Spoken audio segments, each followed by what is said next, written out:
लोकसेवा न्यूजच्या आजच्या बातमीपत्रात आपल्या सर्वांचे स्वागत। IRBच्या गलथान कारभारामुळे मागील अनेक वर्षापासून येरमाळा गावातील येडेश्वरी पालखी अमराई परिसरातील 1 किलोमीटर परिसर शेतजमीन क्षेत्रातील पिकांचे वारंवार नुकसान। सर्वसामान्य शेतकरी IRBच्या विरोधात करू शकतात मोठे आंदोलन। IRB कंपनीच्या हायवेलगत असलेल्या शेतींचे नुकसान होत असून त्यांनी काढलेल्या सांडपाणी व्यवस्थापन रोडच्या कडेच्या वाहत्या पाण्याचे नियोजन मात्र त्यांनी केले नसून दोन्ही साईडचे वेगवेगळ्या नाल्या असूनही त्यांनी दोन्ही डाव्या आणि उजव्या बाजूचे पाणी एकाच बाजूला सोडल्या कारणाने येडेश्वरी अमराई परिसरातील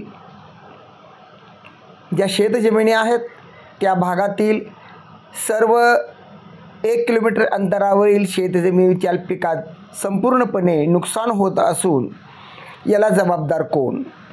IRB कंपनीला वेळोवेळी सांगूनही त्यांनी याकडे दुर्लक्ष केले असून येरमाळा गावातील सर्वसामान्य शेतकरी मोठं आंदोलन करण्याच्या पावित्र्यात असून हे दृश्य आम्ही आपल्यासमोर लोकसेवा न्यूज चॅनलच्या माध्यमातून ठेवत आहोत।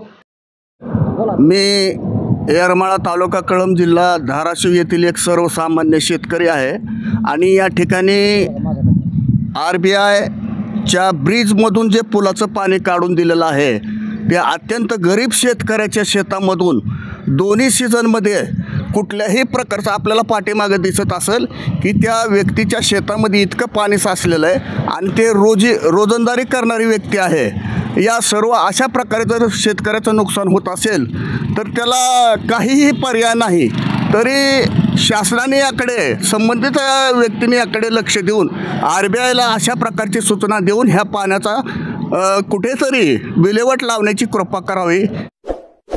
इस वीडियो को लाइक करें, हमारे चैनल को सब्सक्राइब कर बेल आइकन जरूर प्रेस करें।